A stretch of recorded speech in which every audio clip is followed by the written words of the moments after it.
नमस्ते दोस्तों। आज हम बात करने वाले हैं एक बहुत बड़े वैश्विक राजनीतिक और आर्थिक टकराव के बारे में। ब्रिक्स और अमेरिका के बीच बढ़ती टकराहट और खासकर यह कि अमेरिका ब्रिक्स से क्यों डरता है।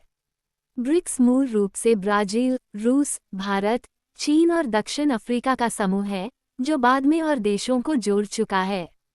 ब्रिक्स पहले सिर्फ 5 देशों का समूह था, लेकिन अब इसमें कई नई बड़ी अर्थव्यवस्था वाले देश भी शामिल हो गए हैं। इसका लक्ष्य है वैश्विक निर्णयों में दक्षिणी देशों की आवाज़ मजबूत करना। जब ये समूह बड़ा हुआ, तो अमेरिका की वैश्विक प्रभुत्व नीति को एक चुनौती मिल गई। अमेरिका की ताकत का सबसे बड़ा स्तंभ है अमेरिकी डॉलर। ये दुनिया की मुख्य रिजर्व मुद्रा है। ब्रिक्स कुछ देशों ने आपसी व्यापार में स्थानीय मुद्राओं को आजमाया। कुछ सोचते हैं कि ब्रिक्स एक नई आम मुद्रा या वैकल्पिक भुगतान सिस्टम ला सकता है। क्यों यह अमेरिका के लिए खतरा है? अगर डॉलर का प्रभुत्व कमजोर होता है, तो अमेरिका को बड़ा आर्थिक नुकसान हो सकता है, कर्ज महंगा पड़ेगा और बाजार में दबाव बढ़ सकता है। डॉलर कमजोर होगा, अमेरिकी अर्थव्यवस्था हिल सकती है।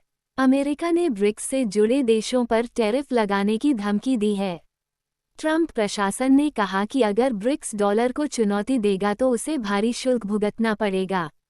इसका असर, अगर वे शुल्क बढ़ेंगे तो व्यापार महंगा हो जाएगा। इससे वैश्विक अर्थव्यवस्था को झटका लग सकता है।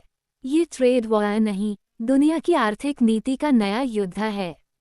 ब्रिक्स एक बहुपक्षीय वैश्विक संरचना बनाना चाहता है, जहां सारी दुनिया में केवल अमेरिका की बात न चले।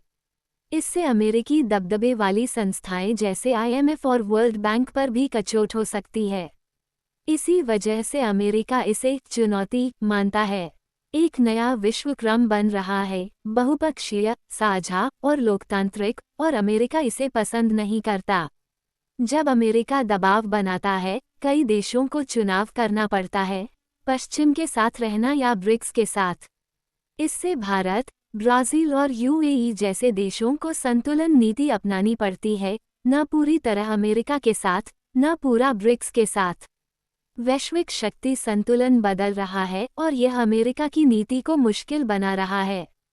अब एक अकेला नेतृत्व नहीं, बल्कि साझा दुनिया की ओर बढ़ रहा है।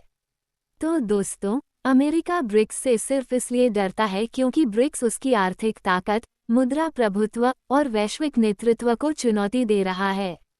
ये डर कोई कल्पना नहीं, बल्कि आज की भू राजनीति की हकीकत है। ये डर केवल आर्थिक नहीं, बल्कि रणनीतिक और राजनीतिक भी है। भविष्य में दुनिया एक नए बहुपक्षीय वैश्विक ढांचे की ओर बढ़ सकती है।